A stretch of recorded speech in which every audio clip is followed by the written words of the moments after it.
Imagine you're at a gas station, filling up your car just like any other day, when suddenly you hear a loud crack, almost like a firework. You turn and you see someone collapse to the ground. No warning, no suspect, just chaos. What would you do? Chambers of the Occult may contain content that might not be suitable for all listeners. Listener discretion is advised.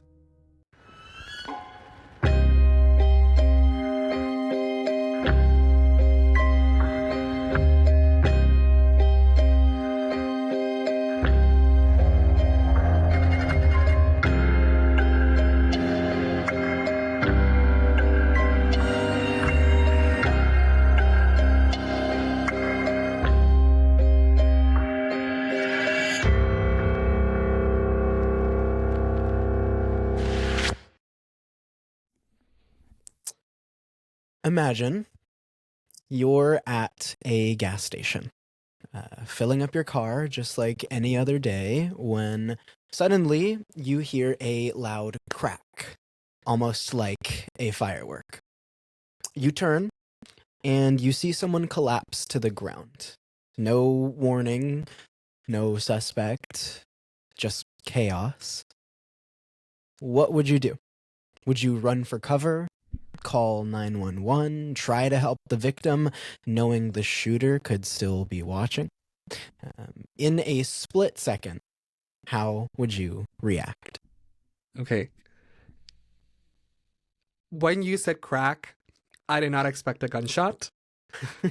So if I heard a noise and it sounded like a crack and saw someone fall, I would probably run over to help. If I heard a crack that sounded like a gunshot, Like a gunshot. I'd probably go ahead and hide and then, maybe call 911. All right. What are we? I guess I should have clarified. Yeah. No, you're good. You're good. It's not like a not actual firework, but Yeah. No, for some reason when you said crack, I genuinely thought that it was going to be like those crackers on the floor type of thing. And then you said someone passed out and I'm like, yeah. Anyway, if it sounds like a gunshot, get some cover, call 911. If it's just, I don't process that it's a crack, like a gunshot, I'd probably go check out the person and be like, oh, what do I do? But yeah, one of those two. All right. What would you do? I'd probably try to duck for cover as soon as possible, if my camera can focus, especially. I was going to bring that up, but I was going to let you finish answering. I'm really out of focus right now. I don't know why. Hello.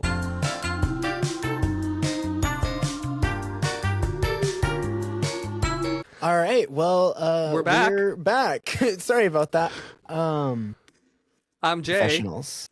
I'm Kai, who is not blurry anymore, thankfully. No, yes. And I should back. take my mouse away from the leave button. That's definitely a good idea. Yeah. Yeah. And welcome back.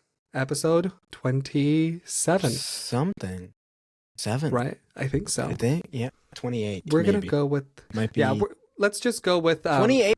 Episode 28. Yes, thank you. We're good at this. Hey, numbers are hard. It's why people go to school, for numbers.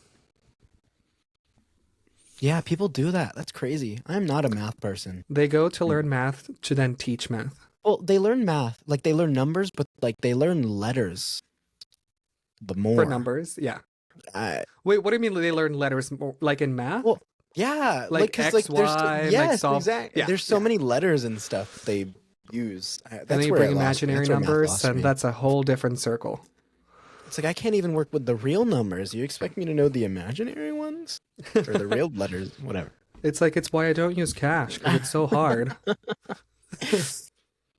All right, so... Yeah. Any life updates? Nothing really, besides being very busy. other than that, I'm chugging along, Cool. getting things going. What about you? I am freaked out because I see something unplugged and I'm like, is this mine? No, no. What is this? Wait. Also, I don't really Oh, know. I don't really know what my hair's doing with this like little swoop on my forehead, but I kind of like it. So I'm you're just just gonna let leave it swoop. that. Okay, Yeah, cool. I This is guess. not meant to be plugged anywhere. Good. I don't know why it's out here. Okay, good. What? Okay. Just freaked me out because it was like, I was like, that looks very similar to like my microphone wire. And I was like, and the fact that it's not plugged in, it's kind of is concerning. That is kind of concerning. So I'm glad we're all good. Yeah. Yeah. We're good. Hi. Yeah. No Hey. life updates on my side really. Okay. Life is going, just going. Um, it's February. That's crazy. I was gonna say October. January was quite long. January was long, but it also felt like it went by so fast. Yeah. Yeah. Looking back, I was like, ooh, Yeah. yeah. I don't know. New Anyway, month, new content for you I guys can't believe and it's for us. February already. Like, how is it already the second month of 2025? How is I don't 2024 know. over? I think that's I the bigger question. How do we have a certain someone back in our office? Like what? Like not to get political, but Oh, I was gonna be our like, like I was our thinking work, and I was administration. like, Oh I don't think no, anyone left our offices. So I was like, what are you talking about? Yeah, Michael. fair. I think that's what we have this podcast for, to That's just true. de-stress. Well, Maybe? Do we de-stress? sometimes. Sometimes I just get emotional reading things, Yeah. but I think Researching some of these cases is like really tough sometimes. yeah, I do agree with that, especially when you come across things that you were not expecting to come across. No, seriously. Yeah, Oof. I I don't know if you have. guys remember, but our I'm second gonna. episode, like the kitten killer, that one has really stuck with me. Just because that was like I dove into that case and I was like, oh my god, I literally hated what I found. So No, and for me, it was um, the missing painter kid from Malaga. yeah, yeah, yeah, That I don't know if it's because like as a brother, like it got to me or something, but I was just like, that's hard. no, I get that. I mean, and I think it also has to do with the fact that like I mean, not to say that we're not covering real people, but when you see like interviews, like it's like you put a face to them, like it feels a lot real, a lot more real.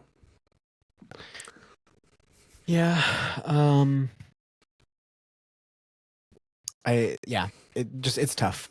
Yeah. It's tough sometimes. So we don't always de-stress, but you know what? It's not the end of the world. It's fun sharing it with you guys. It's fun sharing it with Kai. I'm like, hey Kai, you ready for some trauma? Yes. Are you ready for some trauma? I I was hope, gonna say you get to start off this yeah. week. I hope you guys are. I hope that question intrigued you. And listeners, I hope it intrigued you out there. Yeah, what would you do in that situation actually? Yeah, let us know. No, Mhm. like you, Kai. Oh, me. I mean Oh. the listeners too, but use you as well. um. Yeah. No. I mean, first of all, I'd be like, "What the fuck?" And then I'd look around to see where the shooting came from. I'd try to like drag the person away, like to the closest cover that there is. But you know, it's hard to tell what you would do in that situation. I mean, So you're also like at a gas station. There's not really a lot of coverage. there's And not. You can't hide behind a gas tank no, I was because gonna be like, it's dangerous. no, no, no, no. Yeah. I was like, that's one of like the last places you want to be when like a gun goes off. All But right. yes, why did you ask us this? Well, I assume it has nothing to do with your case. nothing. Okay. Let me set the scene. So Yeah. it started as a single gunshot. It was an ordinary evening in Maryland, shattered by an unseen assailant. Then, before anyone could, react or make sense of the horror of those cracks that they were hearing, there was another shot. Then another. And within hours, the streets of Washington, D.C., and its suburbs and surrounding areas became a hunting ground. That sounds like The Purge. A bit. I mean, well, you said hunting ground. I was like, that sounds very, very movie-like, but also very Purge-like.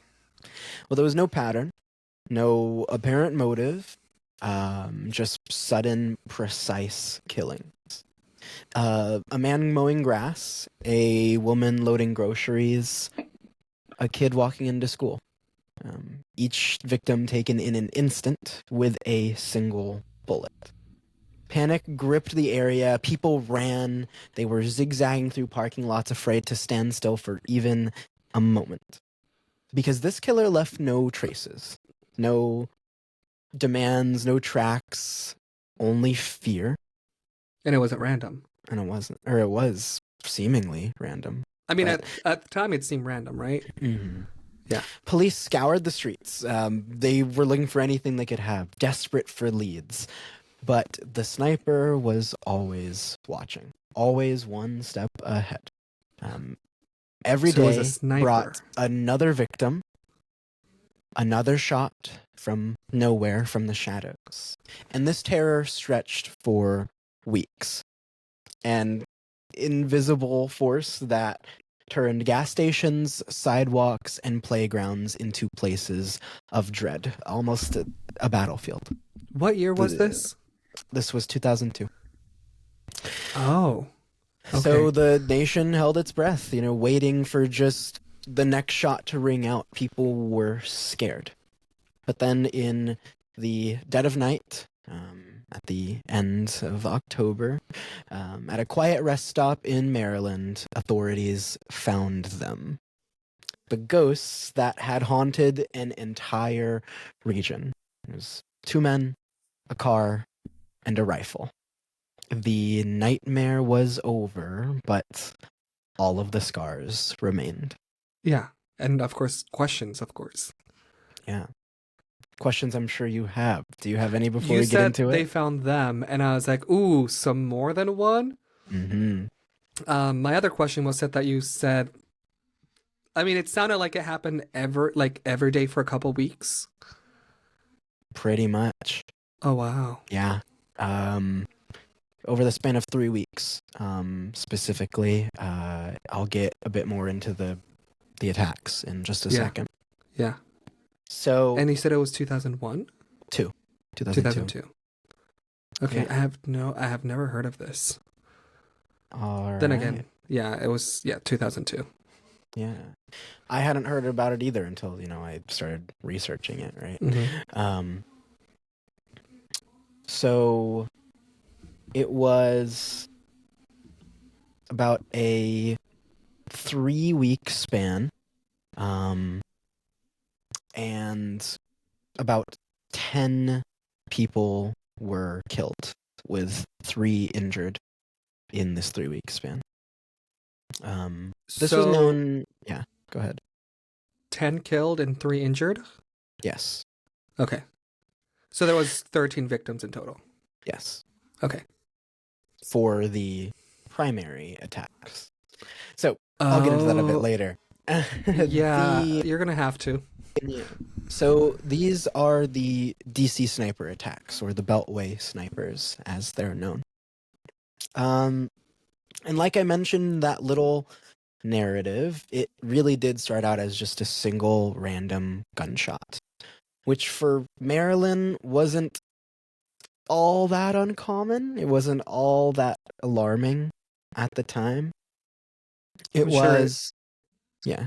I was going to be like, I'm sure that people got more concerned when it was like a daily thing. Yeah. Or more frequent than usual. Mm-hmm. So it was October 2nd, 2002, when this all started. It was 5:20 in the evening, 5:20 p.m. Okay. In Wheaton, Maryland. There was a shot that was reported. It was fired through a Michael's, the craft store. It just fired through the window, shattered the glass. Nobody was like even if you were like in a building, you weren't safe. No, yeah. Oh, So wow. luckily, they were safe in this first incident because in this first shot, nobody was injured. And in fact, nobody even really expected it to be connected to anything else. It was a random gunshot that the police barely even investigated because really, what was the point? Yeah, if You there know what was I like no mean? witness, no victims, they're like, yeah. Yeah, no, it really wasn't connected at first. Um, that was until just about an hour later at 6:30 p.m. Not far away in Aspen Hill, Maryland, another suburb, would lead to the first official victim of the DC sniper attacks. His Okay. name was James Martin. He was 55 years old. Um, so, like I mentioned, this was the first victim that was detailed, at least here in these sniper attacks. Hmm. Um, he was a program analyst, James Martin, for the National Oceanic and Atmospheric Administration. Um, so Okay. he was sort of a government person. Um, they weren't sure if that really tied into anything, but once again, we'll get into that a bit more. Yeah. Um, but like I did mention, a lot of this was random, unexpected. It was pure chaos. James Martin, he was shot just in the parking lot of a Shoppers food store. Um, Okay. Do you know, I don't know if this will play into the future of your case or not, but did he die instantly or? um, I'm not entirely sure. Okay, that's fine. Let's see. Yeah, I'm just I'm curious not about entirely that sure. I wasn't able aspect to really find because that. no, that's fine. That's fine. Yeah, so it was October 2nd that night, and that was um, the first victim. So it was about 6:30, and it started some panic, right? This guy was just killed. However, there wasn't really cause for alarm yet Hmm. until the next day, October 3rd, 2002. Okay. Because on October 3rd, the DC snipers would take 5 victims. On one 5 were day? killed in one day alone. Okay. The first was at 7:41 a.m. in Rockville, Maryland. Okay. The victim's name was James Buchanan. He was 39 years old. He was killed while just mowing grass at an auto Uh, dealership just in the city. Um, okay. So you he was know, just like at work. just at work. He was just mowing a lawn. He was a landscaper. And this really sparked a bunch of that chaos. Because why? Why was this so random? Who Yeah. was he targeting? This killer, who was he targeting if he was targeting anyone? Hmm. Which meant we were all in danger. Yeah. Everyone was in danger, so it caused so much fear. Hmm. And there was even more fear when just half an hour later, at 8:12 a.m., there was another victim who was shot and So killed. less than an hour apart. Half an hour. Wow. Yep. This Where was was this at? nearby in White Flint, Maryland. The victim's name was Prem Kumar Walekar, 54 years old. And Walekar was just a taxi driver. You know, he was just working. He was at a gas station gassing up his car. Very similar to the situation that, The I posed opening earlier. question. Yeah. Yeah. Wow. Um, again, seemingly random. There was Yeah. no rhyme or reason. There was no point. And since it was so random and there was less than an hour in between these attacks, everybody was in chaos, was in panic, fearing for their lives. Yeah. Now, this theme continued. It was about half an hour from those last murders, Oh. and it was about half an hour again, a little bit Hmm. less than that, actually. 8:37 a.m. It was Yeah. Oh Aspen wow. Hill, Maryland. Yeah. So what's the math on that? Like 25 minutes later, Okay. I believe. This Wow. victim, her name was Sarah Ramos. She was 34 years old. She was sitting on a bench outside of the post office, No. Yeah, just I can see sitting why there. people would start to panic. hmm Nobody was safe, right? No. You literally could not sit in public without being in fear for You your couldn't be at life. your job as a landscaper. No, you Yeah. couldn't show yourself in public. It Imagine the fear they must have felt. Like I'm thinking of how I would be feeling, right? Yeah. And fearing for my family. Yeah, it it's panic inducing, and I get Yeah, that it'd be completely. that kind of question of like, hey, did you hear the news? It's like, yeah, it's like, okay, well, I need to go to work. And it's like, honey, like, can you not go to work today? Do you No, not see like you're what's staying happening? home today. Yeah. Yeah. And then, Yeah. of course, there's the people that will be, well, like, that's on the other side of town, or like, like, what are the chances that it's gonna, happen again today? And then it Yes. does. Yes. So it would continue. 8:37 was when Sarah, the lady sitting outside the post office, was killed. Um, it was about an hour, a little over an hour later, 9:58 a.m. Um, this time over in Washington D.C. Lori Ann Lewis Riviera. She was 25 years old. She was cleaning out her car at the gas station, just vacuuming it out. No It rhyme was or once reason again that we know of once yet. again, it was just another broad daylight random shooting, like you said, for no rhyme or Mm-hmm. reason. Increasing public fear. It was just building upon building upon building. When would these guys stop? Yeah, at this point, it's 4 in Right? one day. Yeah. Yeah. Four in one day, five total at this point. When would this stop? It seemed like it would never let up, right? It was Mm-hmm. happening on and on once over again. Yeah. Now, the final victim on October 3rd um, happened in Silver Spring, Maryland.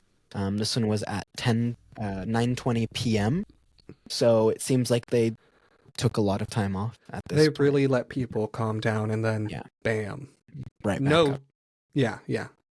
Yeah. So the whole day goes by. People are fearing for their lives. Maybe they start to ease down a little bit because there hasn't been a shooting in 12 hours, Yeah. but still, until it happens, things got crazy again. Silver Spring, Maryland.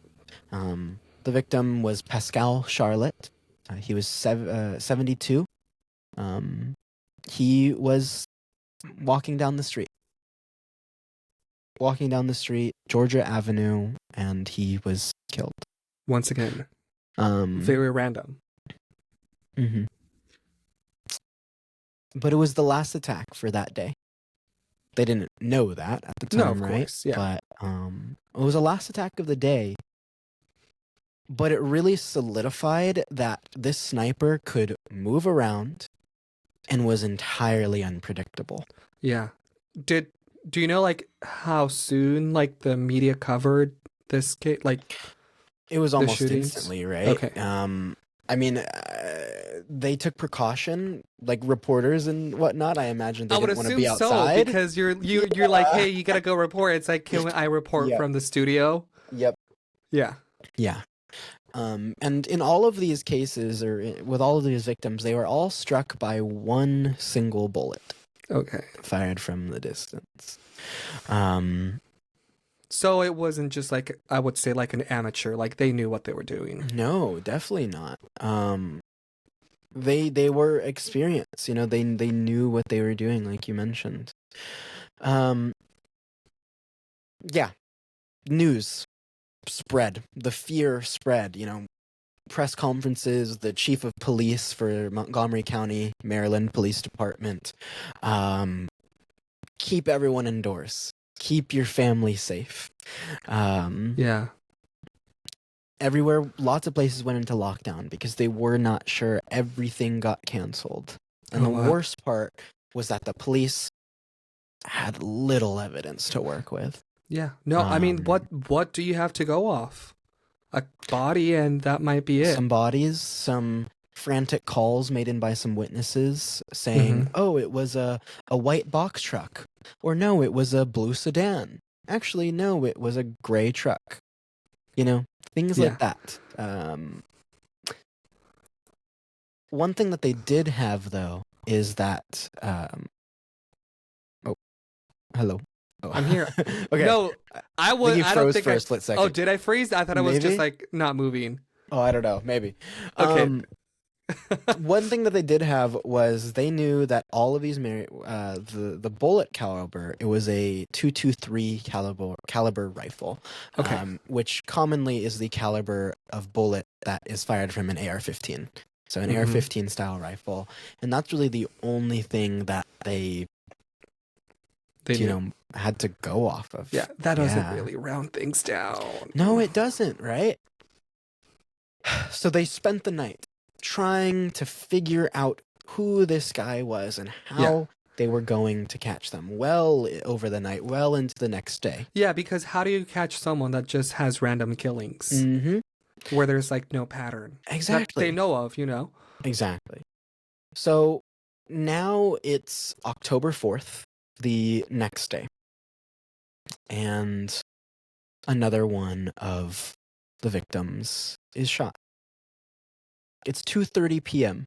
in Fredericksburg, Virginia, which means they're now traveling a little bit further around.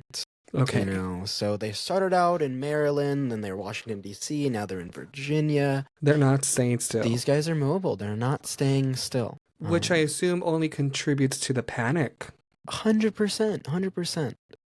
So this victim, her name was Caroline Sewell. She was 43.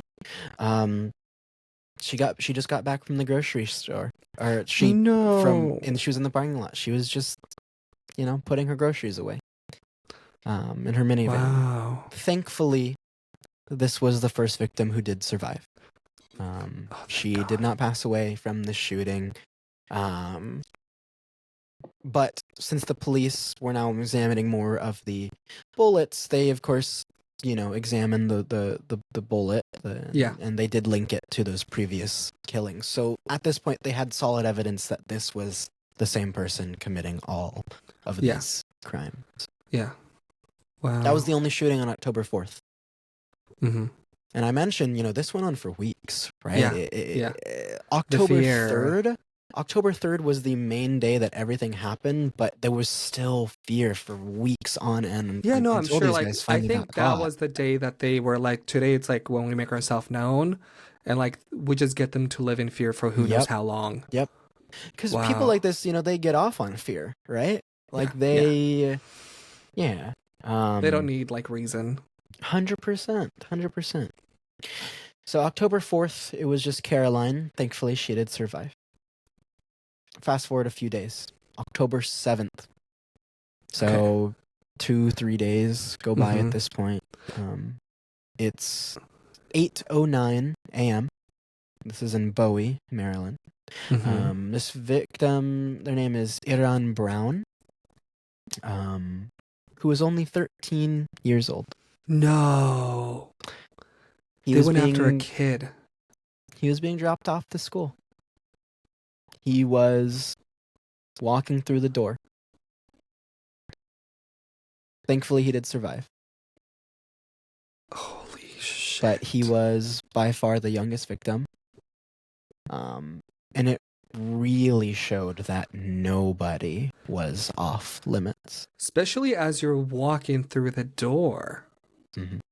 It's more of like, okay, it's a school shooter. Like, I'm sure that the, school had to like treat it as an active shooter and, Probably. Like, I don't know exactly what that protocol was. I'm sure I could find it if I look into it a bit more. I mean, it's also like an injured student. So, of course, it's like, what do we do? Like, we have an injured student, but we have to like close the school down, but we need them to get like help. So, wow. So, he was walking into his middle school, Benjamin Tasker Middle School. The fear that like the parents felt when they found out. Wow. Yeah. luckily he survived, Yeah. and I'll get into a bit later, but he actually did testify at the trial after Hmm. these guys were caught, so that was very nice. Um, they found a shell casing, law enforcement did, which I believe this was the first one that they found. So it almost felt like evidence that they left behind on Hmm. purpose, maybe to sort of, taunt the police in a way. Do you think Um, like they left it on purpose? I think they did. And the reason why I think that is because at the scene, where they discovered that shell casing, they also discovered a tarot card. Oh. Care to take a guess at what tarot card it was? So, for those that don't know tarot, I am sure that they would assume the death card, but for those that know tarot decks, I assume they would say the tower. Was it one of those? Close. Oh. It was the death card. Okay, so death. Yeah, okay. Yeah. But that wasn't it. So on the front of the card, there was a phrase written. It said, "Call me God." And on the back, it said, "For you, Mr. Police. Code, No. call me God. Do not No. release to the press." And of course, I mean, I don't know. Did they not? I mean, they tried not to, But the press but somehow of course heard. they got it the next day. Yeah, Yeah, okay. yeah. But at this point, the police knew it was a game, Yeah. right? They were being taunted. These snipers, the victim, the murderers, were wanting to get caught. Maybe? Who knows? I don't think it's that they wanted to get caught. I mean, I don't know the story like you do, but I see it as they're wanting to show authorities how unprepared they are for situations like this and like how much in control they are and the cops are not. But I don't know. 100%. But I That's just mean, my theory. I can dive all I want into like the behavior and the analysis or whatever, Yeah, but that's the FBI's job. they got involved. Yes, they did. They got involved. No way. Yes, Okay. they did. The FBI, as well as many other federal Agencies. and Yeah. departments all around. The primary point of investigation was through the Montgomery County, Maryland Police Department, but they Mhm. got so much support, so many like task forces and mobile command stations set up by mainly the FBI, but also lots of different agencies. Okay. Um, so, um, yeah, the FBI came in to support. They actually deployed about 400 agents all across the nation just working on this case. Okay. There was a toll-free tip line where they got lots of tips, digital mapping for crimes, and behavioral analysis for Okay. the shooter. Got it. You want to know what they Wow. got for the behavioral analysis? Um, um, I don't know, like narcissists, like psychosis. I don't know. What did they get? He was a white male. Okay, I could have told you that. I could have told you that. Um, Also, yeah, no, like I could have just like, yeah. well, it seems that they were only thinking it was one because you said he was a white male. Yeah. Oh, they 100% were. I mean, there was no reason to not think it was Yeah, of just course. one person. So yeah, the FBI gets in and their behavioral analysis doesn't really turn up anything because they Okay. didn't have anything to go off of. Mhm. They were looking at previous murderers and serial killers, and Seeing if it was connected. pretty or- much they were all white men. So, probably a white Oh, man. well, Yeah. I could have said that. Maybe they should hire, not me, but someone with I don't know. Yeah. So there was that whole business that happened. Iran Brown, 13-year-old, October 7th. Thank God he survived. Mm-hmm. That was the only thing on October 7th. 2 more days would go by. October 9th. would come around. Okay. It was 8:18 p.m., so this time it was at night. It was in Manassas, Virginia. This victim's name was Dean Harold Myers. He was 53 years old. What was he doing? Just walking. Care to guess? Just walking at a gas grocery station. store. Just filling his tank. Yeah. Okay. Another one. I should switch to an electric car. No, but yeah, that's like a real fear that people had. Like any stop could get them killed. Anywhere. And like I said, it was happening for weeks, right? Yeah. At this point, it's October 9th. It's been a week since this started. Now, at this point, October, what day did you say it was? 9th. At this point, was the public aware that the FBI had gotten involved, or like other government agents? Okay, yes. so that means that the shooters also knew, and I am sure that that's what they wanted. They wanted that. Oh yeah, like, they wanted this thrill, attention, right? The rush. Like, yeah. Why wouldn't they? Yeah. So October 9th. Now 2 more days go by. October 11th, 2022, Fredericksburg, Virginia, and Kenneth Bridges is shot and killed. He was 53 years old, and just like a lot of the others, he was filling his gas. I guess it makes you an easy target. You're out in the open and exposed. Not just that, but I also think that you hear a gunshot at a gas station. Most people in a gas station are already in their cars or like driving. So they would just keep on driving, and they wouldn't think a car driving away would be suspicious. They're like, oh, they also heard the shot. That's really smart. Yeah. Just saying. Yeah. I didn't think that until now. You might be onto something. You are onto something.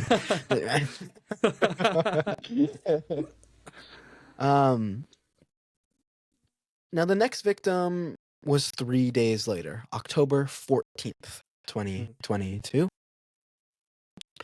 Now this victim, her name was Linda Franklin. She was 47 years old.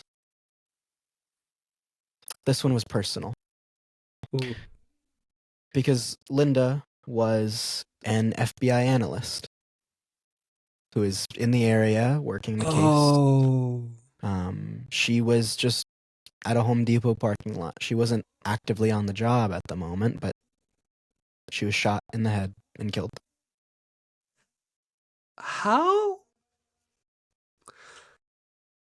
First off, I'm just trying to figure out, how do you find out that a specific person is an FBI agent or like analyst? Like, where did you get that information, especially like in 2002? Where would they have gotten that information? Yeah, where would they have gotten the information? Not you, I'm sure. Yeah, but I'm curious where the killer got that information. I think there's 2 lines of thinking. Is that one, just like the other victims, it was just completely random. Yeah. Right? And it was coincidence that it happened to be an FBI analyst. Yeah. Or 2, maybe they were like staking out this investigation. Maybe they saw Linda working the case and they decided to maybe target her. Yeah. So there's those 2 ways to look at it. Something that just popped in my head as you were talking about this latest shooting, were all the people that got shot, were they alone, or like did they have like someone with them? I believe they were all alone. Okay. Yeah. Or like in the case of, the kid, his parents, dropped him off, and so he was probably walking away. There was that moment, right? that he was alone. Yeah. Okay. Yeah. On the 14th, when Linda, the analyst, was shot and killed, the police actually received a really good tip, a really good lead. It was from a witness who was inside of the Home Depot. Oh. And so there was a lot of information given from this witness, which really helped out the police until it didn't, because it was determined that the witness was lying. So, was it a good tip? No. Okay, it sounded like a good tip, but when it came to verification, they're like, that's just a lie. Yeah. So they Okay, later found got it. out. They later did charge this person for, you know, interfering Interfering with with, the yeah, investigation. yeah, yeah. Do we know? I mean, I'm sure you'll get into it, but like, if the FBI took it personal? I think Okay. they did. I mean, Yeah, of like they course, weren't like, there's no way that this is just a random. yeah. I Okay. mean, there's, of course, they didn't like let up, right? Mm-hmm. I'm sure now that more than ever they were They double determined to down. catch this Yeah. guy. Yeah. Um, October 14th. Mm-hmm. 5 days go by. It's now October 19th. It has been over 2 weeks since the shooting started. October 19th in Ashland, Virginia. Another victim, Jeffrey Hopper. He's 37. He was just in the parking lot walking into a restaurant.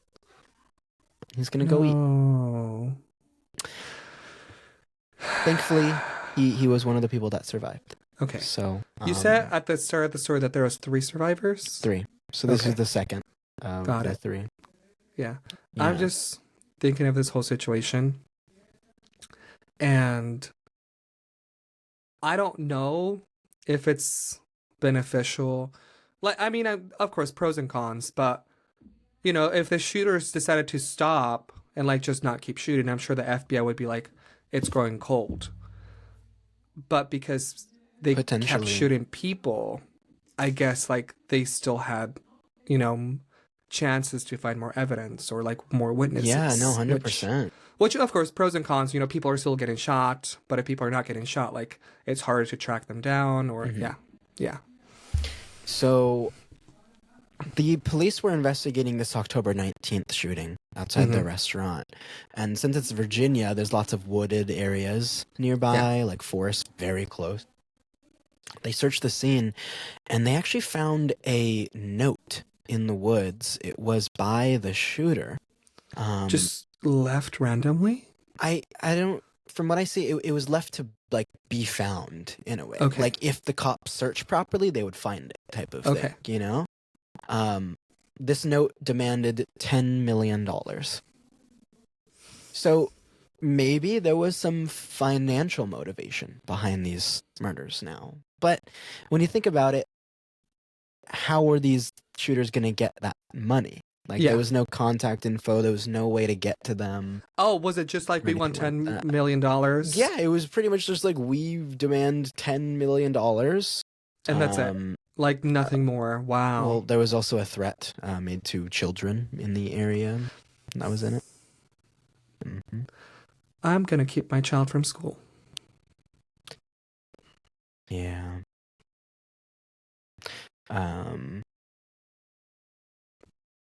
Sorry, no, this is this guy, Jeffrey Hopper. He is the third victim that did survive. Okay. Yeah.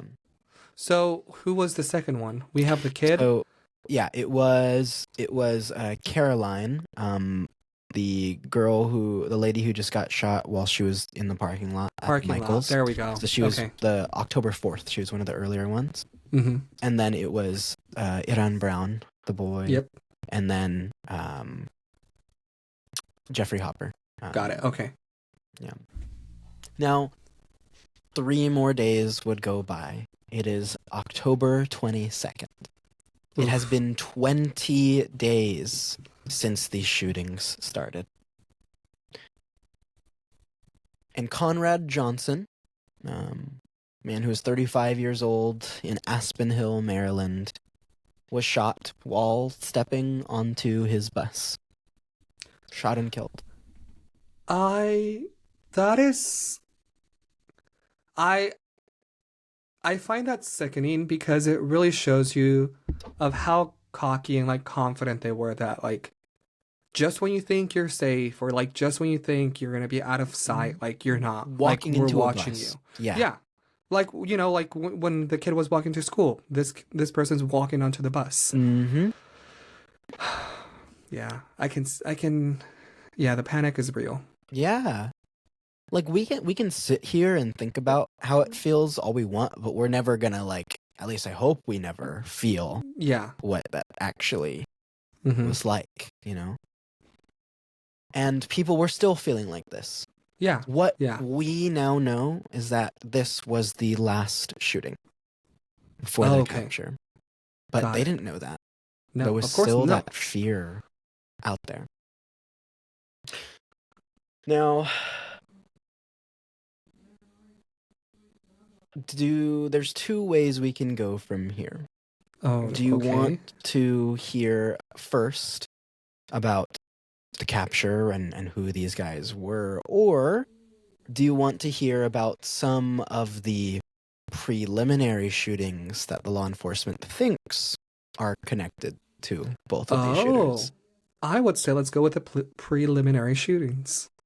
All right. Let's save the juiciest for last.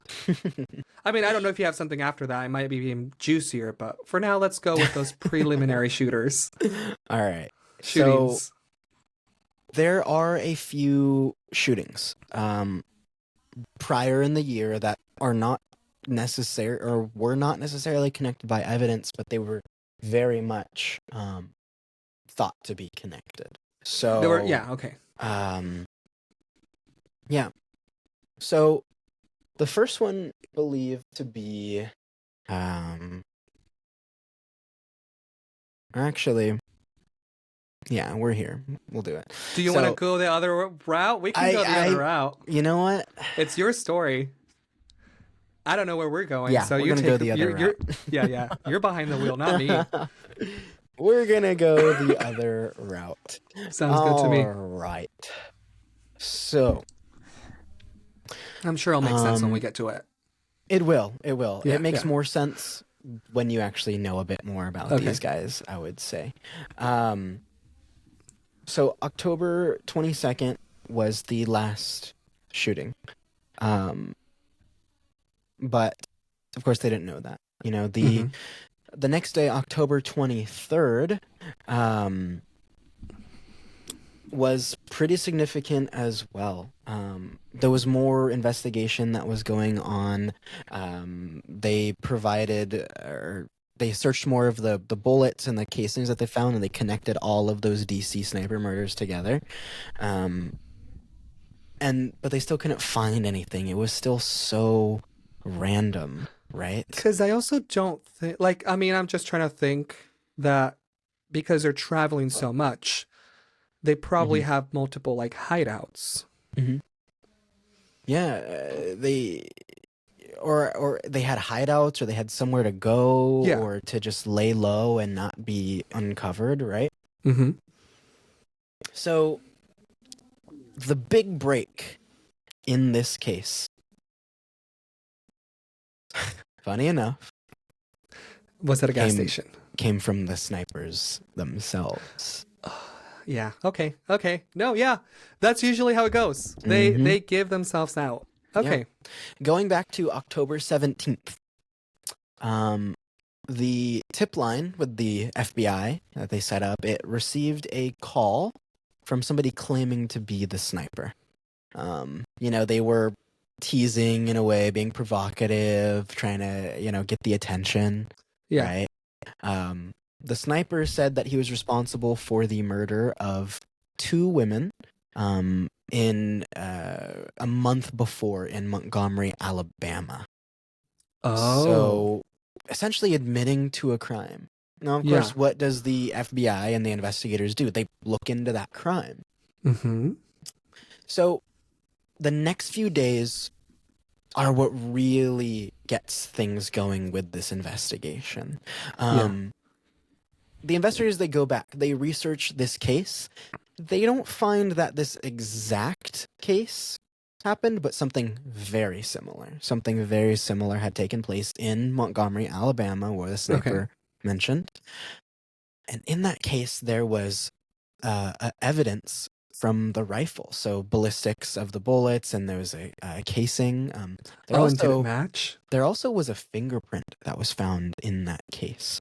Okay. So an FBI agent in the Mobile, Alabama area, they went there, they gathered that evidence, they went over to Washington, D.C., and they arrived on the morning of Monday, October 21st.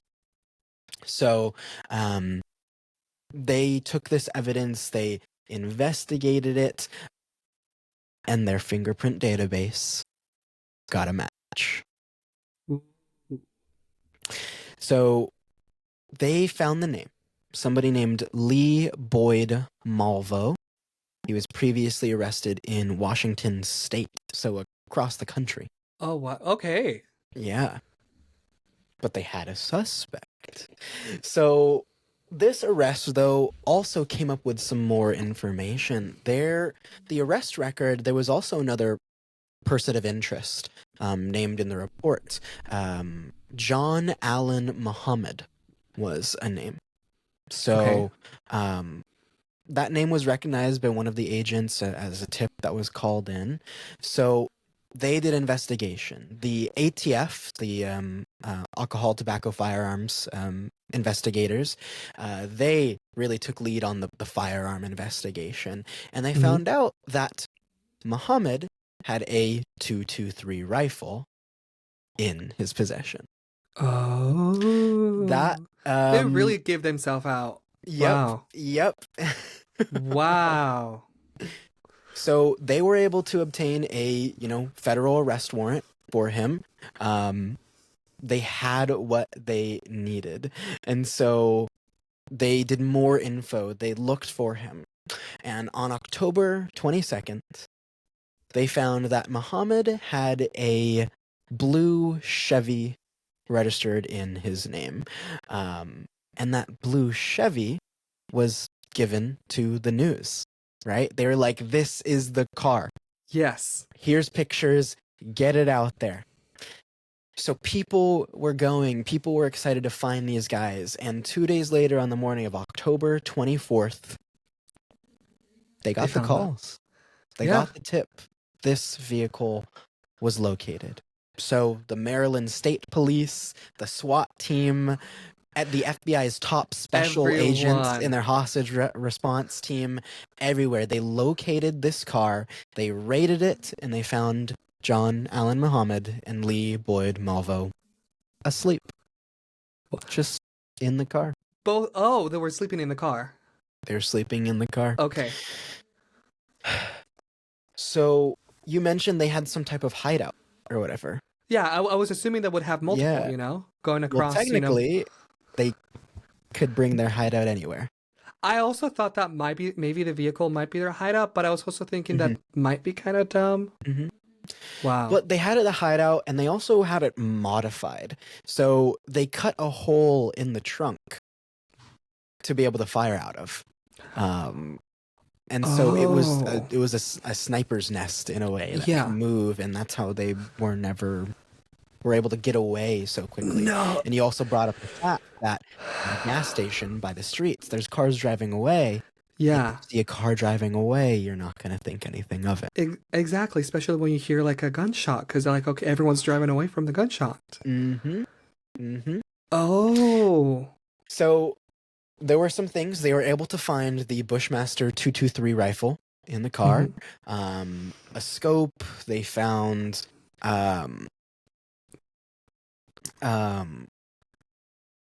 other evidence. They found like a recorder with extortion demands.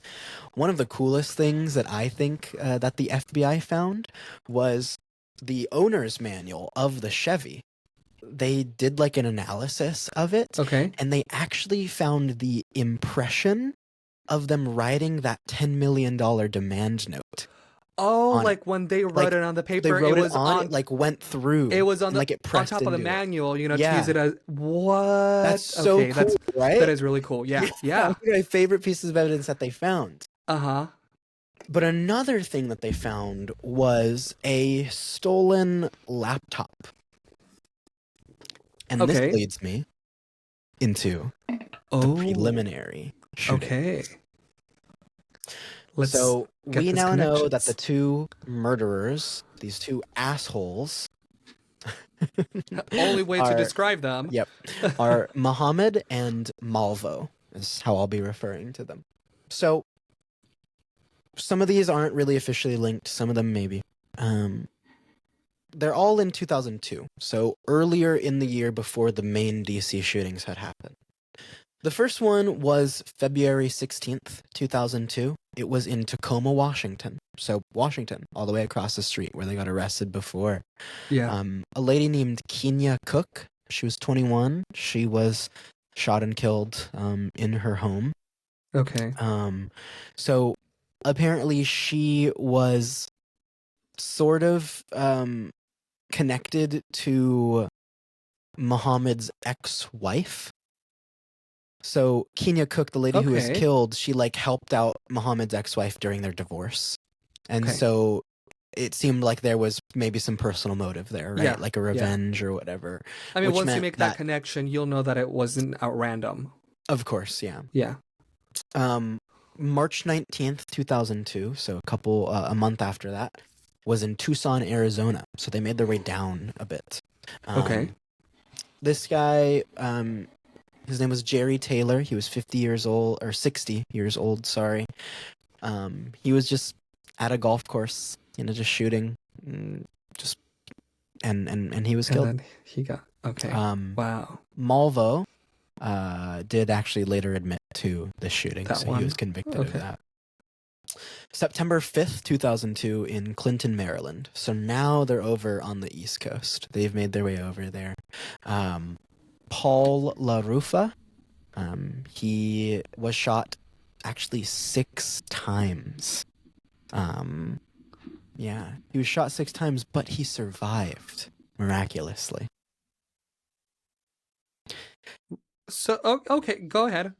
I don't And even now- know where to go with this. Now, Paul, they believe this was sort of an attempted robbery of this restaurant. Okay. And so Paul had gotten his laptop stolen from him. And that was his laptop. was the one that was found in the car. So And that's that why they tied them think it to was a this. robbery. That's why they tied them to this one. Yeah. Okay. Now, there's a couple others. September 14th, 2002, Silver Spring, Maryland. Another guy, Rupinder Oberoi. He was shot outside of a liquor store. He did manage to survive.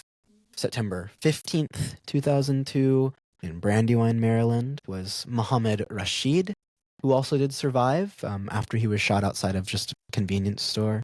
Mm-hmm. And September 21st, 2002, in Atlanta, Georgia. So they made their way over a little bit. Yeah. This person's name was Million Ayeli. She did survive as well. She was just shot in the back while walking down the street. Wow. Now, But at this point, it's late September, and they're getting really close to these. I was October gonna shootings. say, did they, whoever was in charge, like FBI, whatever agency was in charge, did they make this connections before they caught them or only after they caught them? Only after. Okay. Yeah, because they were doing more research, and they found, these random sniper shootings, essentially. A couple of them, but there's other ones, the one Malvo admitted to, the one before that, connection with Muhammad's ex-wife, and then, Yeah. of course, the laptop directly tying that evidence there. Yeah. Yeah. Wow. Yeah. So I forgot to mention what time, because it was 3:15 a.m. when they were captured. Okay. Yeah. Yeah. So they were sound asleep in their car. Mm-hmm.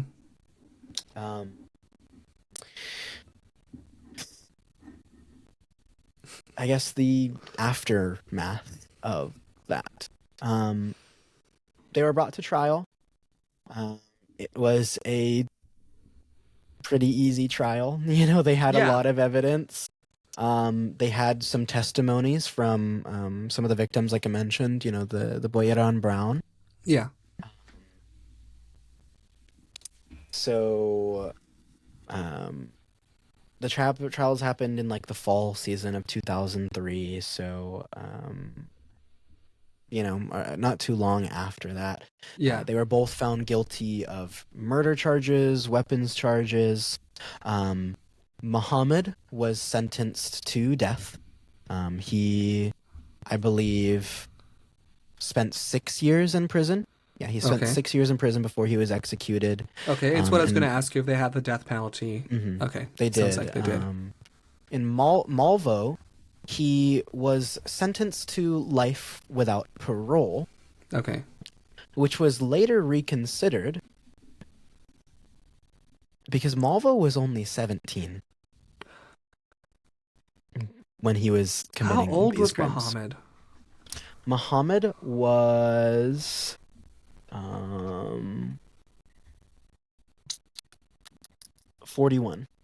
Okay. Yeah, I can see why they would reconsider that because it's a killing spree across the country. Hmm. Um, yeah, I Yeah. can see why they would do Yeah. that. So they later, revisited it. Malvo is still in prison to this day. Okay. I said he has a life sentence. Actually, he received 9 life sentences. Okay. So, Okay. No, as soon as you um, were taking a pause, I was like, yeah, multiple? Yeah. yeah. Okay.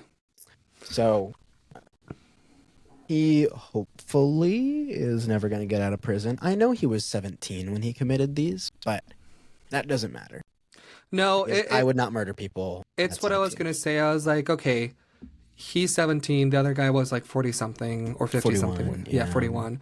Um, would I reconsider like life in prison for the 17-year-old?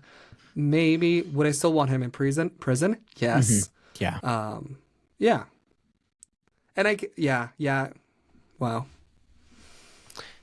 So of course, this changed a lot of things, right? Security was upped in every public place. Of course. Now So many activities and public events were just canceled for really the year after. a question about the snipers. I Yeah, don't know how much details you have.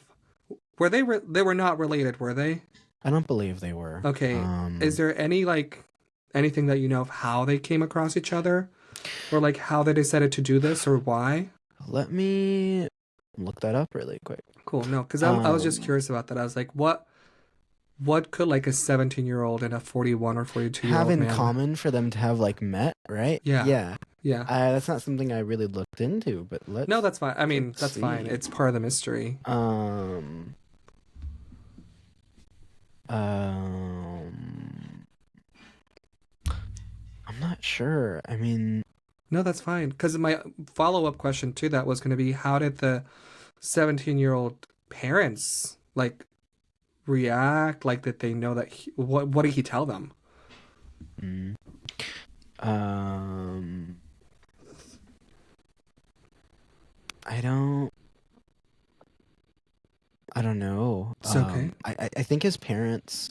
So Malvo was from Jamaica, and so I imagine his parents were still in Jamaica, right? And they Okay. never even really heard of him, Mm-hmm. or they heard from him, I guess. Um, yeah, I don't know. It's all I'm not good. entirely sure how they met. It could have been some type of just like fucky terrorist stuff going on type of thing. Like, It's interesting. yeah. No, it really gets you to think like how did those two people that, No, meet and then seriously. agree to do this? Like how does that conversation go?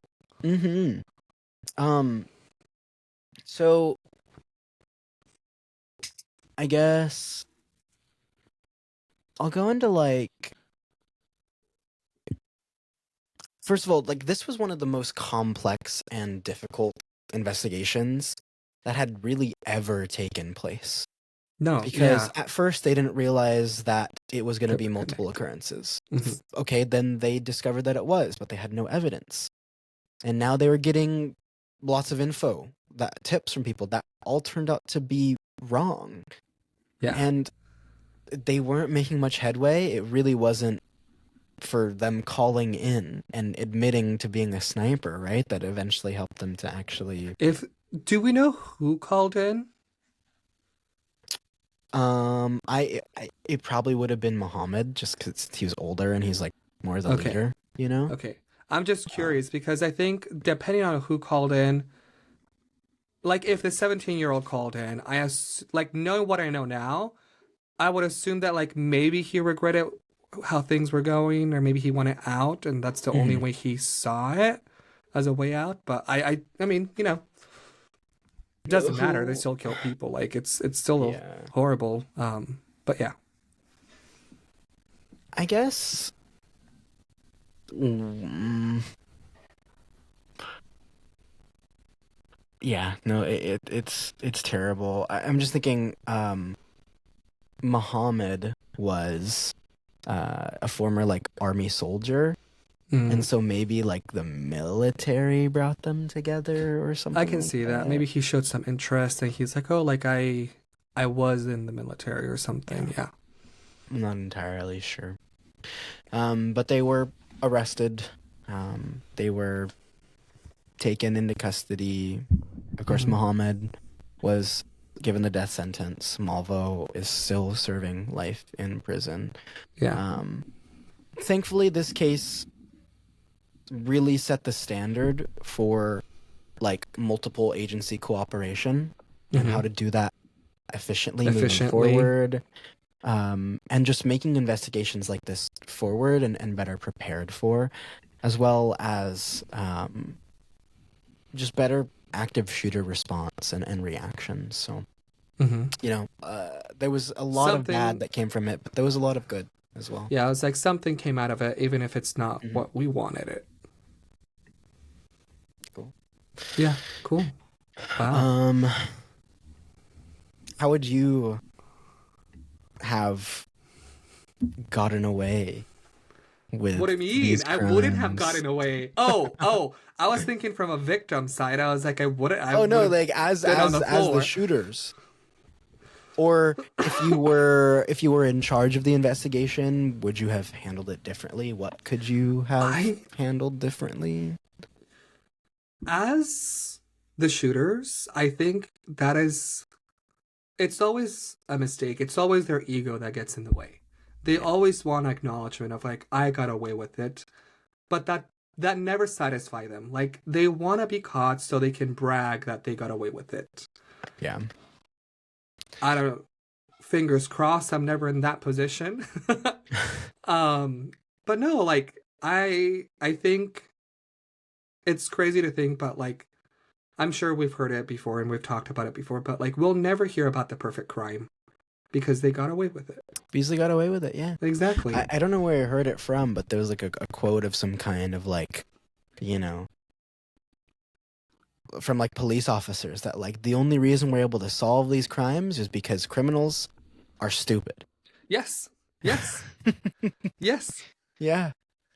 I mean, thinking of this, yeah, of course. As an agent from FBI or any other agency, how would I Hmm. go about it? I generally don't even know where I would start. Um, I definitely would have not connected shootings from other states so early on the year with what's currently happening. So it makes sense that they don't connect them until they start gathering more evidence, they find the laptop, but I don't know. Because you can't really, because it's so random, you can't really bait them. Hmm. There's not like, it's not like a racial crime. Everyone's fair game, even children. So you can't really bait them. Yeah. And I think that's what makes it scary. That's what it was. It was just pure fear for 3 weeks. Yeah. That's crazy. Anyway, that is the story of the DC sniper attacks. Well, thank you. I had not heard about them before. Um, and yeah, no, that's definitely, I think that's, hearing this story, like, I now have another fear. Of just a shooting happening randomly. I mean, Yeah, I mean, we live in America. what guarantees that you won't? Nothing. No, yeah, you're right. It could Yeah, happen but at any time. yeah. Wow. Thank you.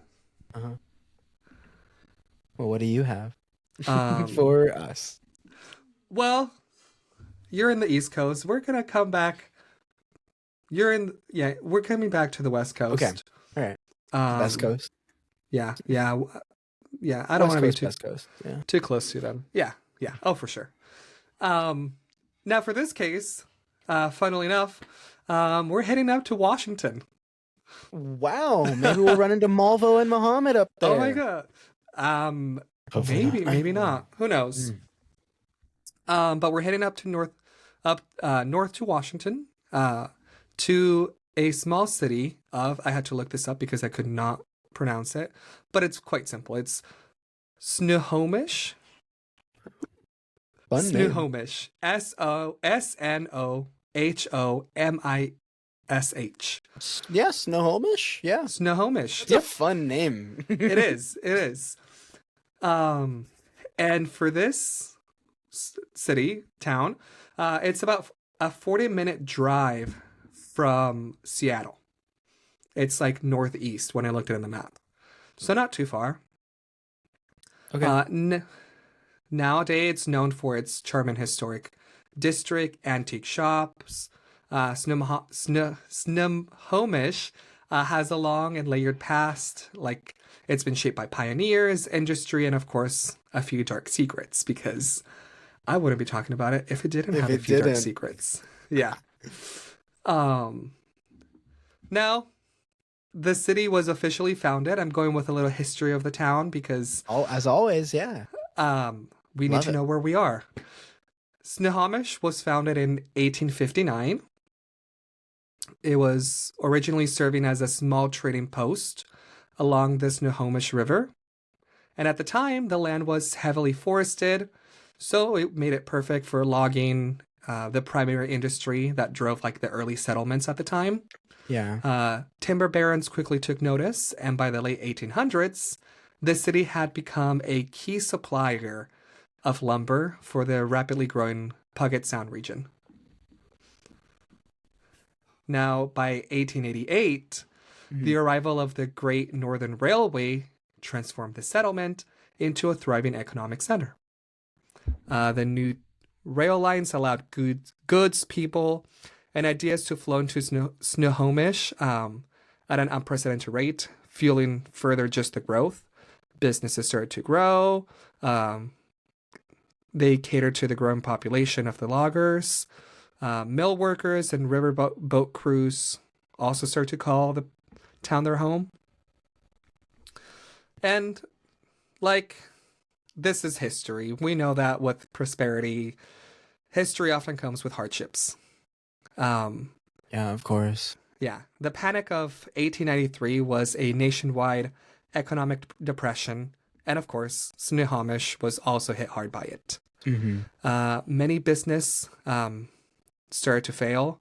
The industries came to standstills, and some buildings and that had been bustling centers, like the Black Man's Dry Goods Store, like the largest in the county at the time, was forced to close.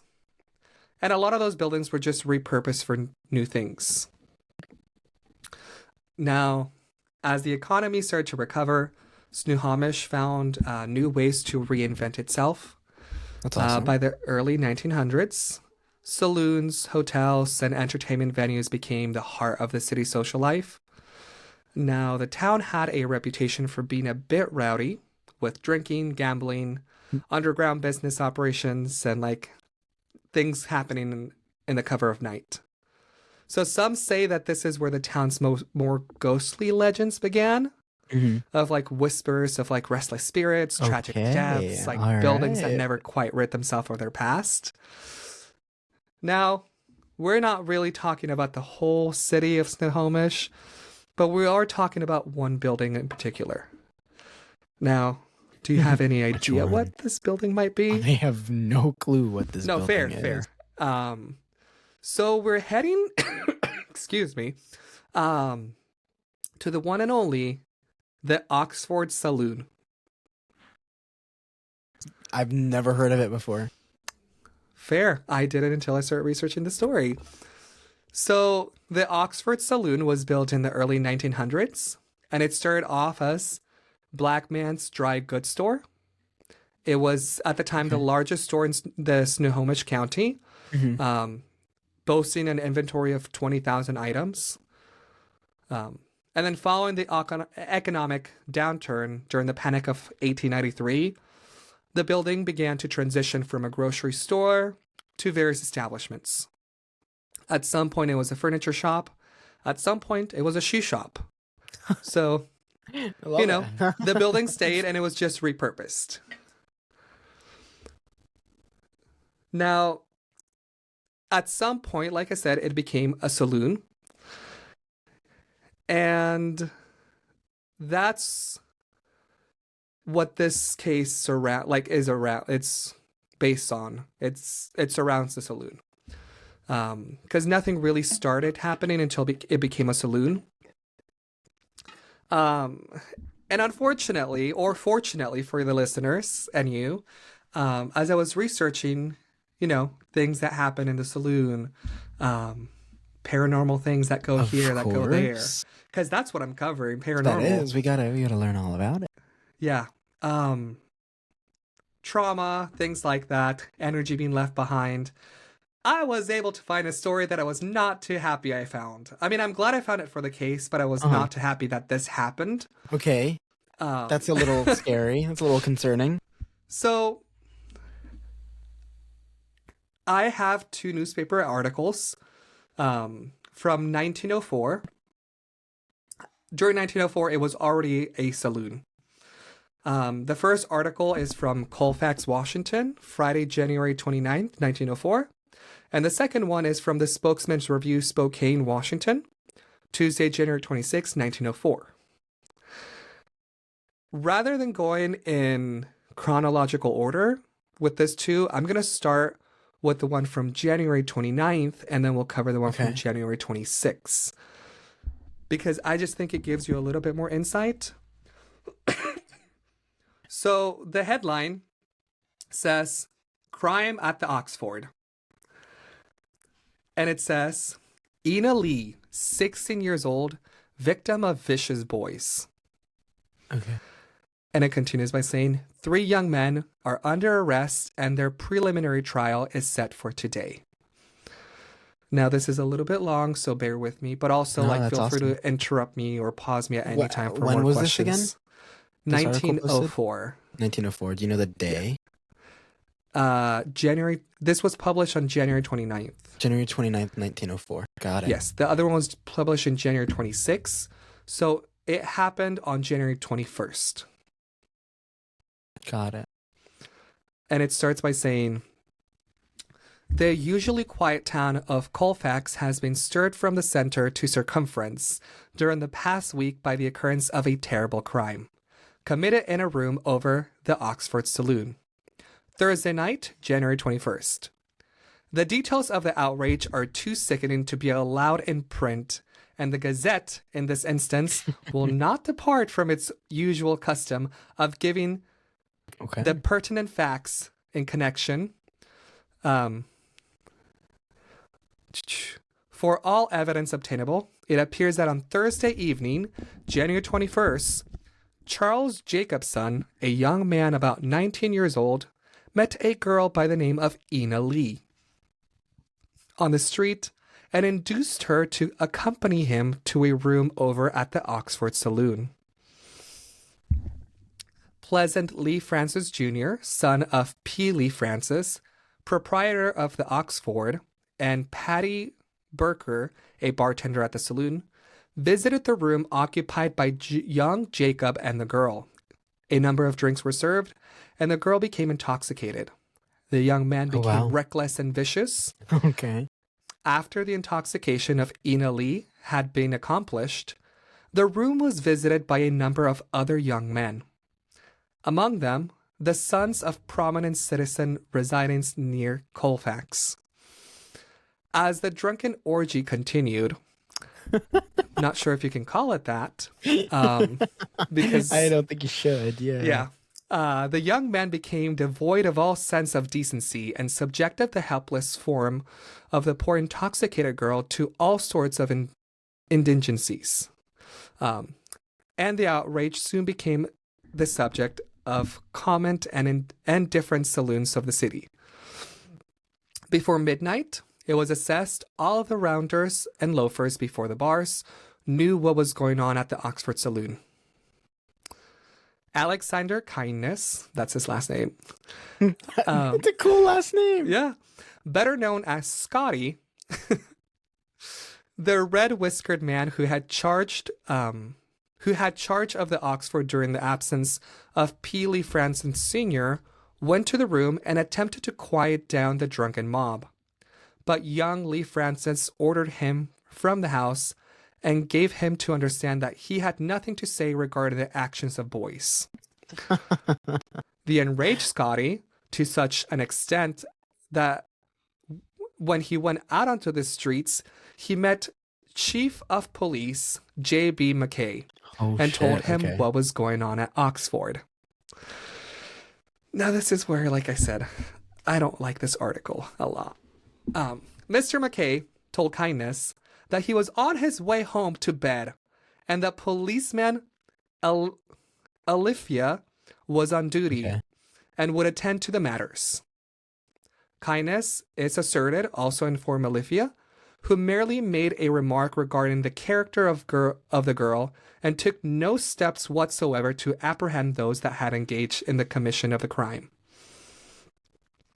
The next morning, the subject was common property on the streets, and it came to the ear of Sheriff Canute, who immediately took matters in his own hands and secured the apprehension of the girl as she was about to take a train for Pullman.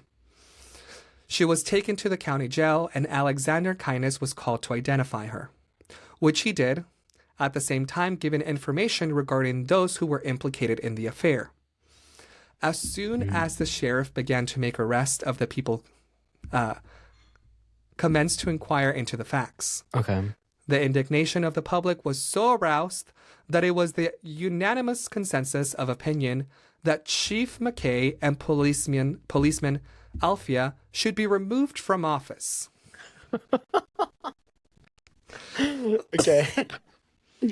Which I'm in agreement.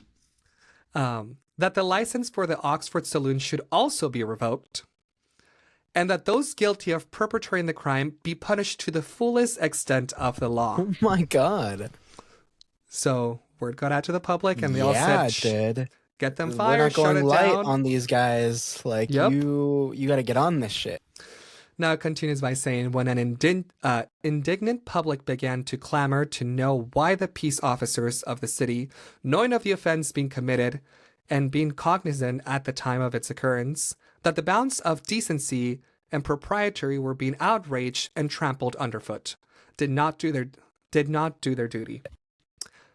Chief McKay and policeman Alpia, for the first time, realized that they were in the predicament which would be hard for them to explain away. These officials went to Kindness and told him that he must make an affidavit clearing them of all knowledge of the affair and denying that they had ever informed them of the matters they mentioned. Such pressure was brought to bear that Scotty went before the notary public and subscribed to a sworn statement to that effect. When Kindness set his signature to the affidavit, it is thought that he committed perjury, for there are many who heard him relate that he had informed officers. Just what action will be taken against him is not known, but in all probability, he will be arrested for making a false affidavit. As he should. Yeah, so, the cops didn't do their job, and then this man says, fine, the cops are in my ass, I'll give them what they want. But the public says, no, we want justice. Now, Charles Jacobson and Pleasant Lee Frank Jr. were arrested, charged with exposing the person of another, but at their preliminary hearing Tuesday morning before Justice Alf B. Doolittle, prosecuting attorney Hannah dismissed those cases and entered a felony charge against the two young men. Wow. Justice Doolittle placed their bonds at $1,000 each and set today, Friday, as the time for their hearing. These are two charges against Patty Burke, neither of which are as serious as those against Jacobson and Lee Francis. He was placed under $750 bond for hearing next Monday morning. Doubtless there will be another arrest made, but officers are not giving out names at present. And then we talk about the victim. Ina Lee, the victim of the young man, is an orphan girl who has lived in White Man County for several years. When a child, she resided at the St. James home in Union Flat, but recently she's been working as a domestic in the Hamilton neighborhood. Undoubtedly, the prosecuting attorney has evidence showing that she is under 16 years of age. Wow. Yep. For he has preferred a charge against the young man, which, if proven, means that the means a state prison sentence.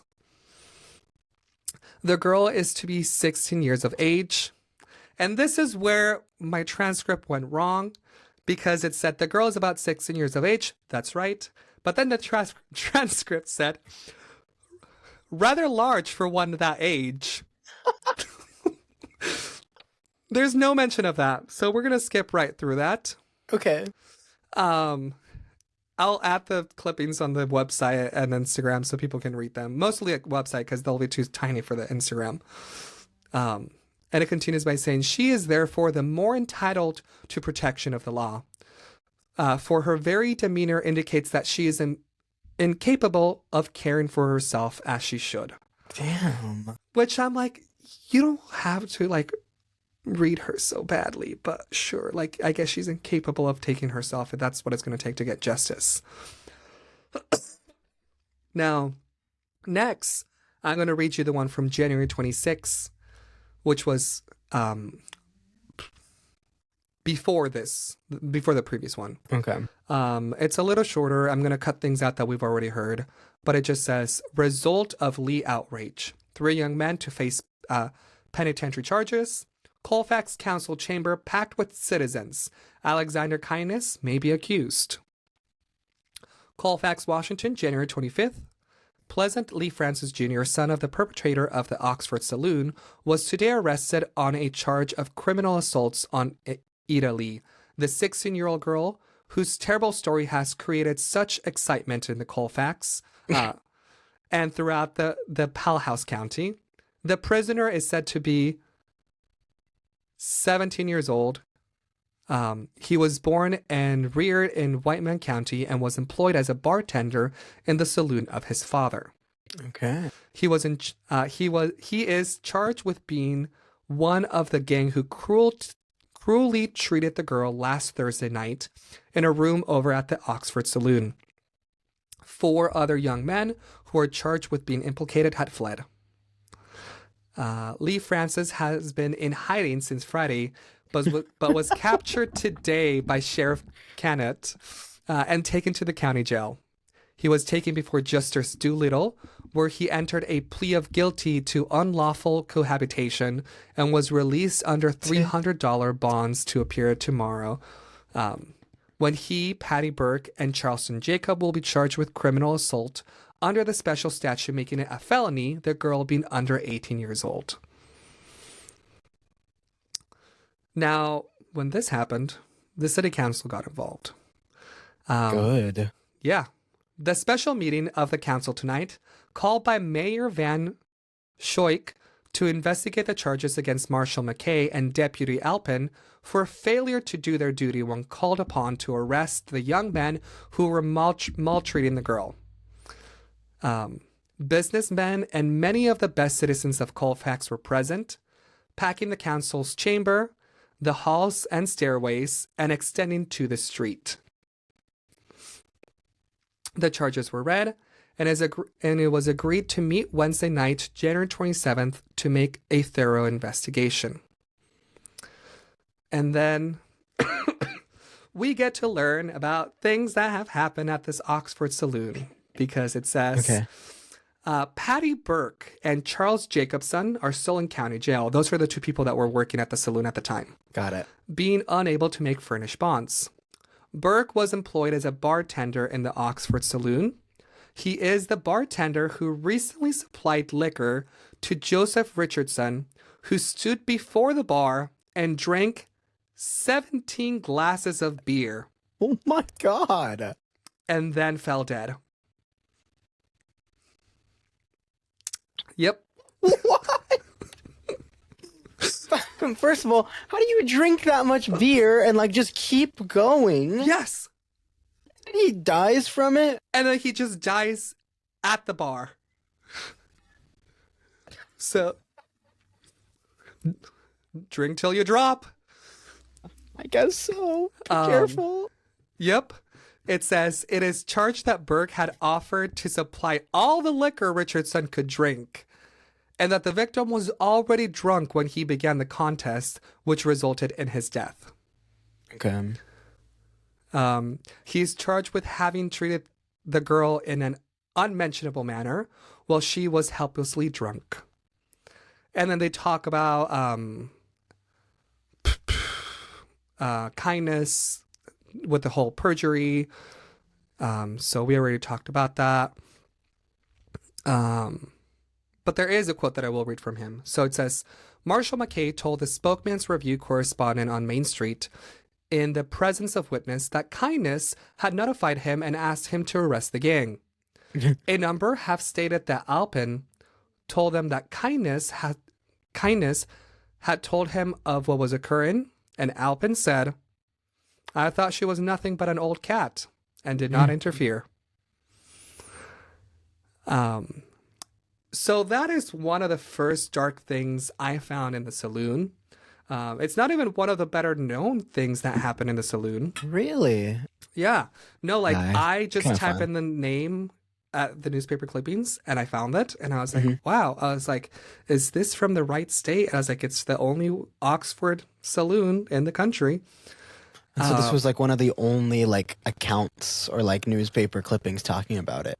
About like, yeah. About that. Yeah. So once again, when it comes to paranormal, a lot of things can be left behind. People can die. Yeah. 100%. Traumatizing things can happen. Ida, poor girl, 16 years old. And then we're going to skip to 1917. This is a short newspaper clipping from the Spokesman Reviews, Spokane, Washington, from January 7th, 1917.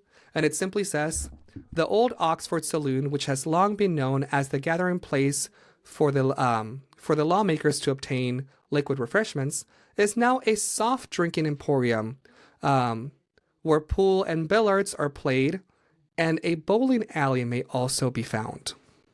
That's cool. Could not find any proof of that bowling alley, but if they had one at some point, that's kind of cool. Yeah. I mean, it I would makes have sense that loved- they had a bowling alley, honestly. So that's pretty cool. Why not bring people in? Anyway, but as I was saying with the whole story of Snohomish, as the city grew, the building's purpose changed. By the 1910, it became a saloon, like officially. And as we've seen before, and as we've heard before from earlier, where there's alcohol, there is a lively nightlife. And of course, there's bound to be a few dark secrets. Now, the saloon worked in an interesting way. First floor, bar. The second floor was meant to serve as a boarding house, but the local legends say that it became something else entirely.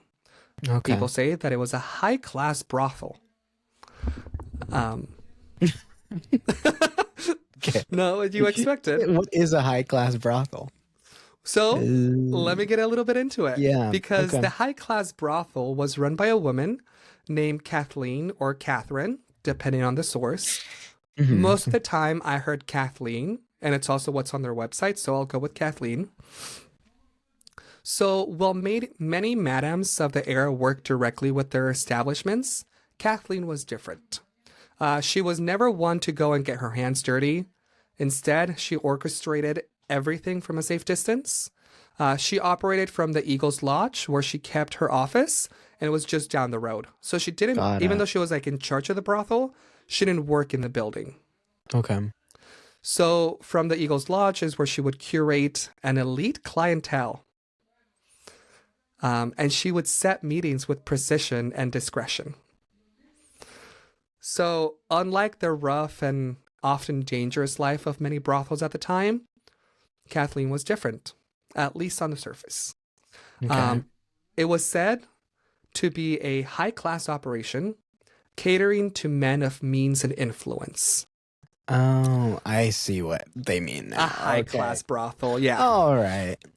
Yeah, It was the private club type of thing. exactly. Yeah. She was known for her strict rules, her refusal to tolerate disrespect, and her uncanny ability to anticipate problems before they ever arose. So some say she even had the local authorities in her pocket, ensuring that her business can continue without interference. But for all her control, there were some things she couldn't stop downstairs because the bar wasn't as glamorous. Mm-hmm. The Oxford Saloon became notorious for violence and death. Many of these tragic events taking place in or around the basement, a location known for its intense paranormal activity today.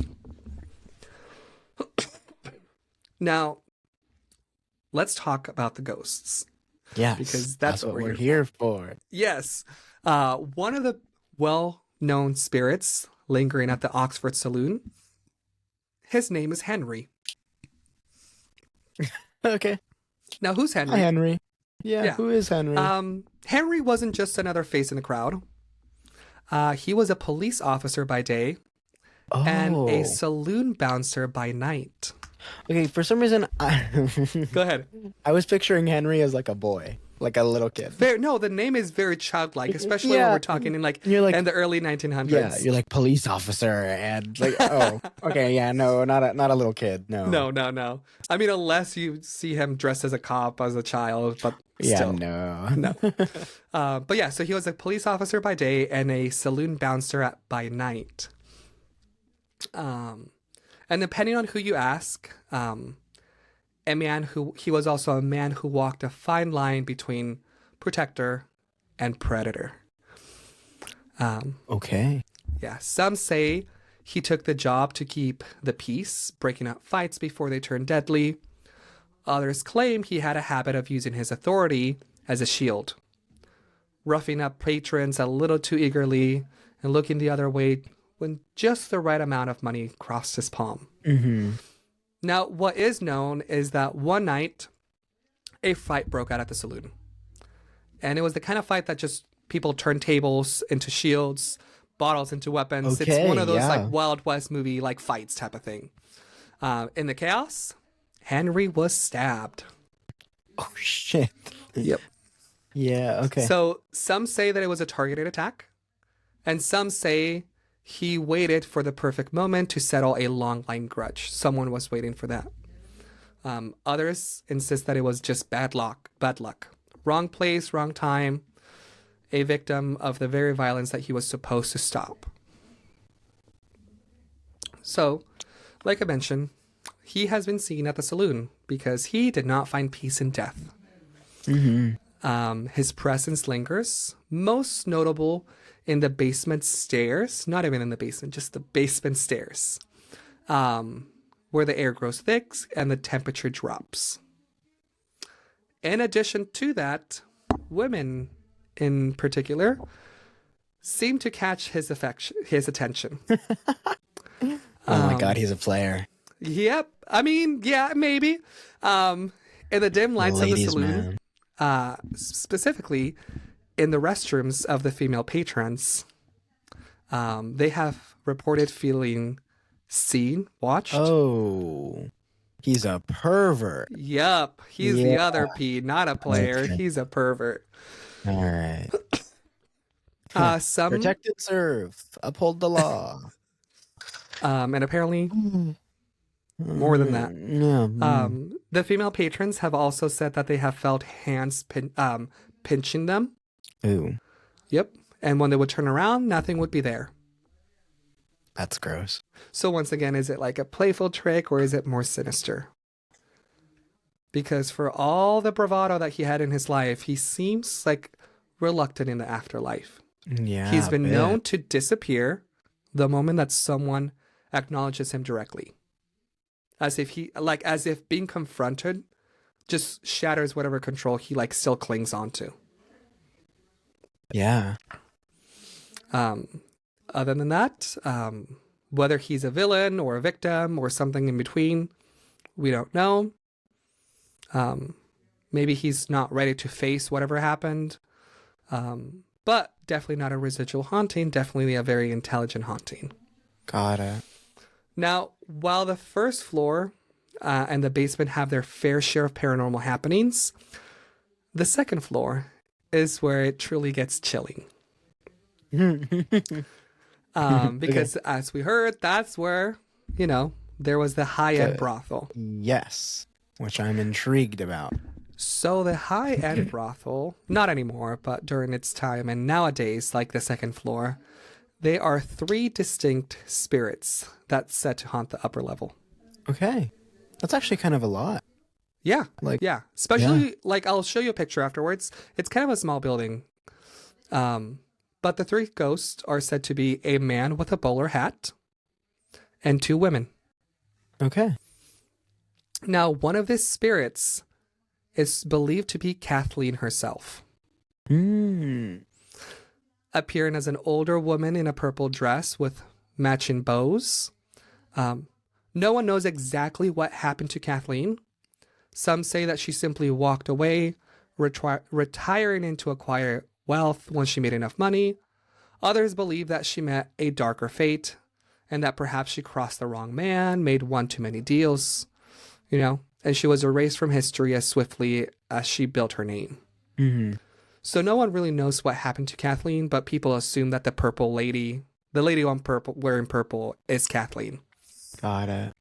The other female presence, her name is Amelia. Now, Amelia wasn't a high-class madam like Kathleen. She didn't call the shots. She didn't control who walked through the doors. She didn't have the luxury of power. She was one of Kathleen's girls. Hmm. She was a young woman who was caught in a web of the saloon's second floor operations, where, of course, money bought silence and promises meant nothing. So, unlike some of the other women who worked there, Amelia hadn't come by choice. She was forced into prostitution. Her life was not her own. Now, That sucks. yeah, oh, definitely, yeah. Now, the details of her story are a little murky. They're kind of just lost to time. But the way that her story ends has never been really in question. Everyone kind of agrees on how her life ended.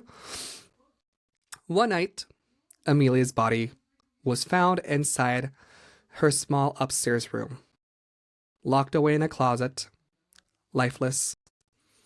Some say she took her own life, that the weight of the circumstances became too much to bear. Others believe she was murdered, silenced by a man who saw her as nothing more than disposable. Either way, the truth remains buried with her, and people just agree that she died in her closet upstairs. But if that's where Amelia's story ended, we wouldn't be talking about it. Because to this day, her presence is the strongest. It's still there. Specifically, room number 6. Ooh, okay. That's Uh, usually how it goes. Like the most like troubled, people who live the most challenged or troubled or traumatic lives are the ones who like haunt the most. You know, yeah, I mean, which makes sense. it does make sense, unfortunately. Now, like I said, her presence is the strongest, specifically in room number 6. That's the space where she lived. That was her room. That's Okay. where she died. People say that the air there carries like heavy sadness, like a quiet kind of like grief that makes the walls feel closer Yeah. than they should be. Guests who have stayed in the room report waking up in the middle of the night, feeling as if someone is watching them from the darkness. Oof. Other people say that they've heard soft, muffled crying when no one is around. And then there's the closet, the place where Amelia was found dead. The door sometimes opens on its own.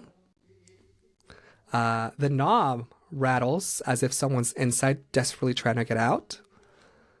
What is clear is that Amelia's spirit isn't vengeful. She doesn't lash out. She doesn't terrify those who cross her path. But there's just something just unsettling about her presence that makes, Yeah, for sure. even the skeptics pause for a minute or two. Maybe it was the sadness that she carried, like how energy lingers. It could be the echoes of a girl who never had a choice, who never got to escape. Or maybe after all these years, she's still waiting for someone to like finally open the door and let her go. Now, with what I've told you, given its haunted Yes. reputation, it's no surprise that the Oxford Yeah. Saloon has drawn paranormal investigators in. More specifically, the Washington State Ghost Society, or WSGS That's for cool. short. Yeah. They have conducted multiple investigations, just uncovering chilling evidence that supports the claim of paranormal activity. There What was an evidence investigation. have they Yeah, uncovered? great question. I Yeah, have that for you. because like evidence that like chilling evidence. I need to know this, right? Undisputable evidence. I know, right? Um, so this investigation happened in 2005. Fun fact, the current owners of the Oxford Saloon purchased it in 2005. So I'm not sure if this investigation happened before the new owners purchased it or after they purchased it. But in 2005, team members Sandy and Russ began to record on the second floor. Okay. As Sandy spoke, she instructed Russ to take pictures, and when they reviewed the tape, they heard an unfamiliar male voice repeating her words back to her. Then, in the background, they caught the sound of a child laughing or crying. What's interesting is that there was no records of like children dying on property Oh. that I could find, that I could So, hear yeah. of researching. So there was just random baby crying and nobody Yeah. could explain it. Nope. Some Okay. theories are that it could have been maybe one of Kathleen's girl who got pregnant and she had to have an abortion or a miscarriage, but there's really no evidence. Mm-hmm. Of that, there is that evidence of the child in the tape. Yeah. But that wasn't the only time that the spirits of the Oxford made their presence known to the investigators, because they also experience objects moving on their own. Specifically, keys would fall out of locks before they could be turned, almost as if someone was pushing the key out, or like playing a trick on them, or like, you're not coming in here. So it's kind of silly, actually. Yeah. Kind of funny. There was also an EVP session that they did in room number 4. And that's where they capture a deep male voice declaring, and I quote, "I am the one." What the fuck? And as investigators left the second floor that night, they were followed by a voice that hissed, "You'll die." Oh shit. Of course. Have you listened to these? No, I'm trying to find them. I'm sure they won't be that hard once I start. If you do find them, let me know because I want to hear. Yeah, and I'll put them on the website as well, so the listeners Oh can yeah. Yeah. But yeah, I'll send them your way as well. But of course, no haunted saloon would be complete without a basement full of dark energy. Of course. Because we've talked about the bar, we've talked about the stairs to the basement, and the Talked about second floor, upstairs. Yeah. but not the basement. Not the basement. So the Oxford's lower level, the basement, it's no exception. There has been reports of shadow figures lurking, footsteps that echo without an owner, and an overwhelming sense of dread that makes itself known to people that go down there. Okay. One of the most famous pieces of evidence captured at the Oxford came from the basement. So there's a series of photographs that were taken by Russ, the investigator. Okay. In one of the 10 pictures snapped at the bottom of the basement stairs, a male figure appears to be standing there, staring back up at the camera. Just like in full like view of the staircase? The next photo showed that the figure was turning, looking directly at the lens.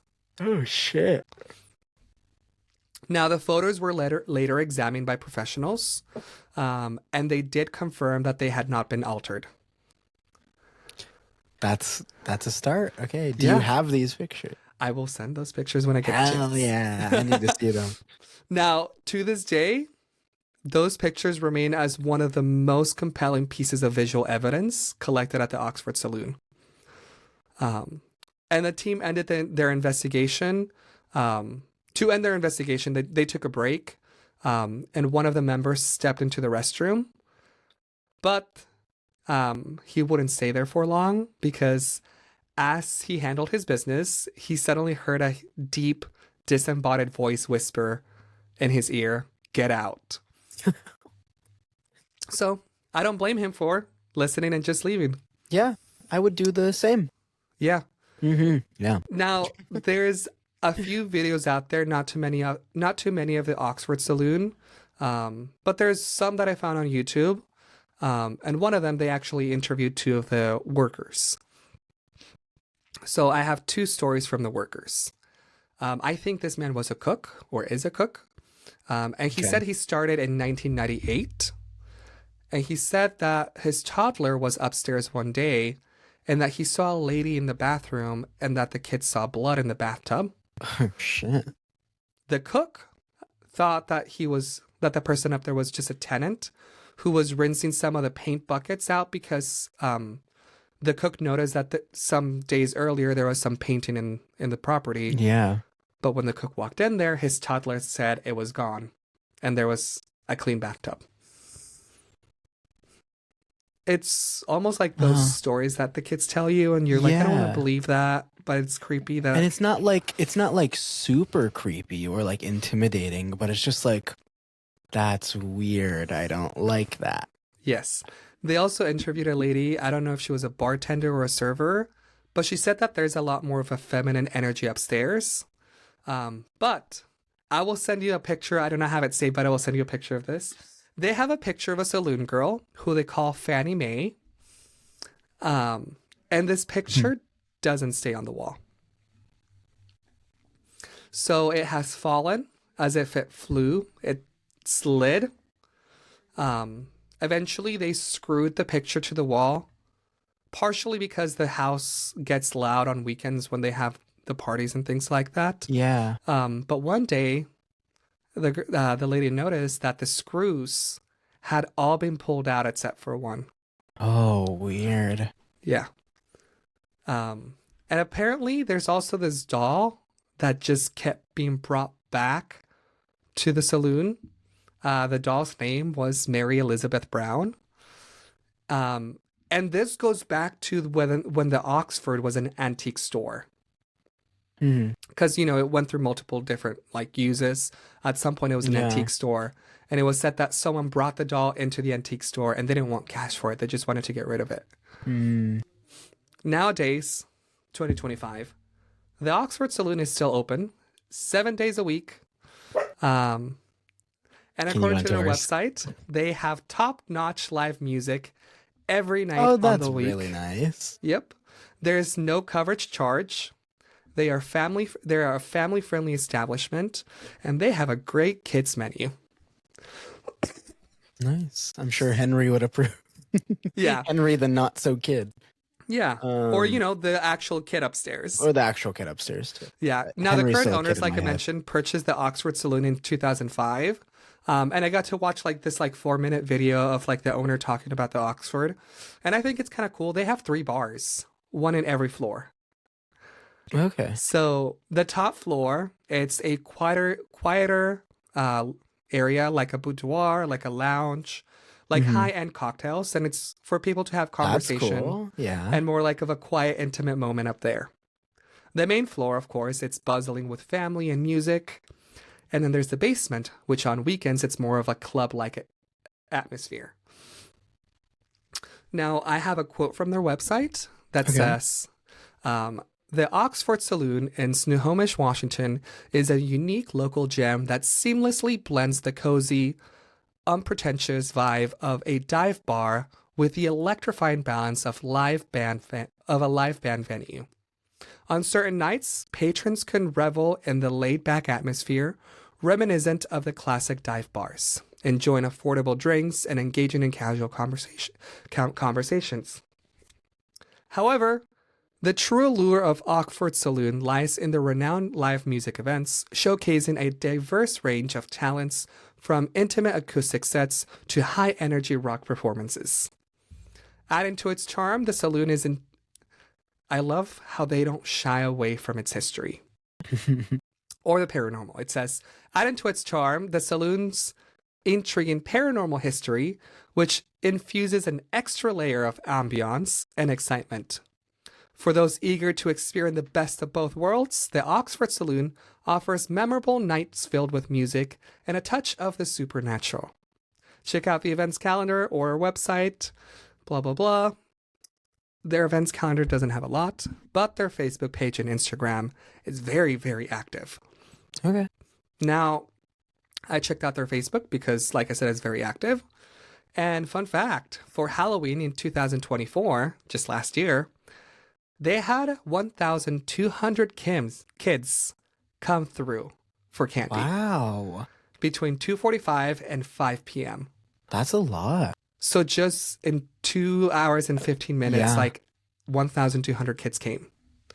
That's a lot. Yeah. So of course, like people know of the Oxford Saloon in town and out of town in the area. And they also had a costume party on October 26th. That's fun. Now, their website, I just thought it was cool. They had like the ultimate bar and grill beer guide, which I could go into, but people can look it up. It just says understanding beer basics, the types of beer, serving temperatures, glassware, beer selection tips, how to pair beer with food.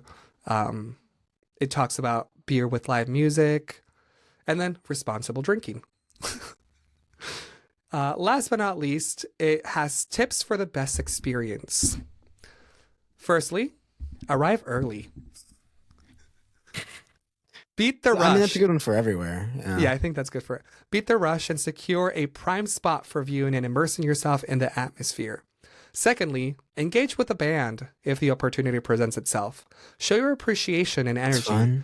Musicians thrive on the crowd's vibe, so don't hold back from clapping, dancing, and cheering. Your enthusiasm not only fuels your performance, but also creates a vibrant, interactive atmosphere for everyone to enjoy. Don't hesitate to strike up a conversation with the band during their breaks or after the show. They often love connecting with fans and sharing stories about their music. By engaging with the band, you'll not only enhance your own experience, but also contribute to making the night memorable for everyone involved. But to wrap up the story, if you ever find yourself at the Oxford Saloon, sipping a drink, tapping your foot to the music, take a moment to glance towards the staircase. You might just catch a glimpse of Henry watching, waiting, still caught between the world of the living and the dead. Oh my God.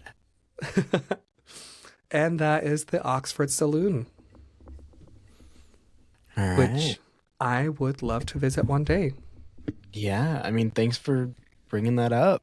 Yeah. It'd be pretty fun. It seems like a cool place. I mean, it seems...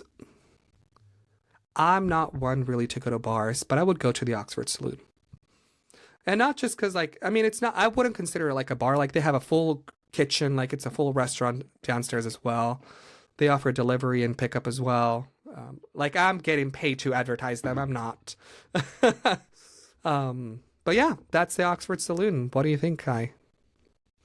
Sounds pretty cool. I mean, doesn't really seem all that creepy to me. Like maybe a little down in the basement, but I'd visit. Yeah, it seems like one of those places where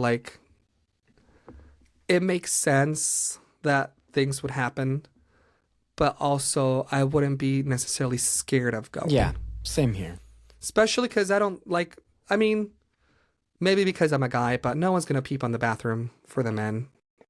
It seems to be just the women that suffered that, unfortunately. Yeah. Male privilege. Yeah. I'm going to send you real quick the website for their thing so you can just check it out when you get the chance. If I can figure out how. There we go. But yeah, that's the Oxford Saloon.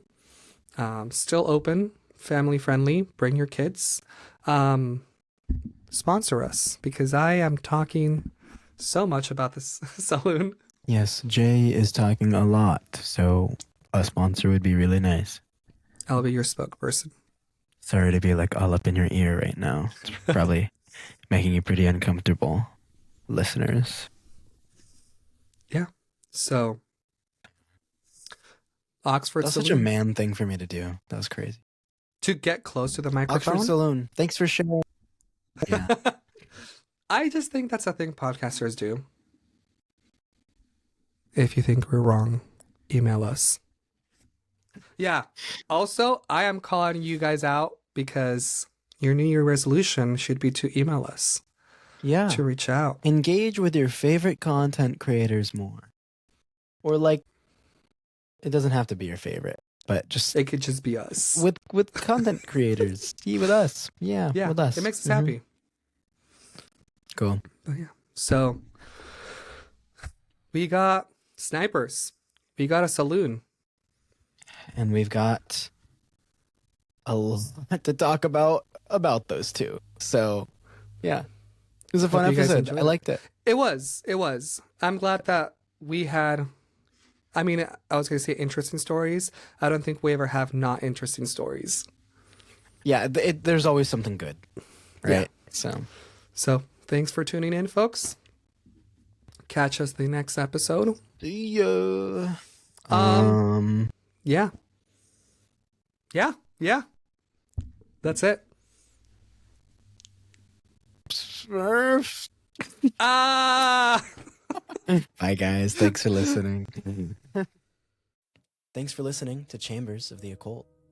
For photos, sources, and anything else mentioned during the episode, check out our website at chambersoftheoccult.com. You'll find everything you need there if you do find yourself wanting more. You can also follow us on all of our socials at Chambers of the Occult and on Twitter at COTO Podcast. If you have any questions, comments, recommendations, personal anecdotes, or concerns, let us know. Fill out our contact form on our website, email us at chambersoftheoccult@gmail.com, or leave us a message on our socials. We would love to hear from you. And if you enjoyed what you heard, we would greatly appreciate it if you could drop a like, leave a comment, and subscribe. It is absolutely the best way to show your support, and it would mean the world. Until next time.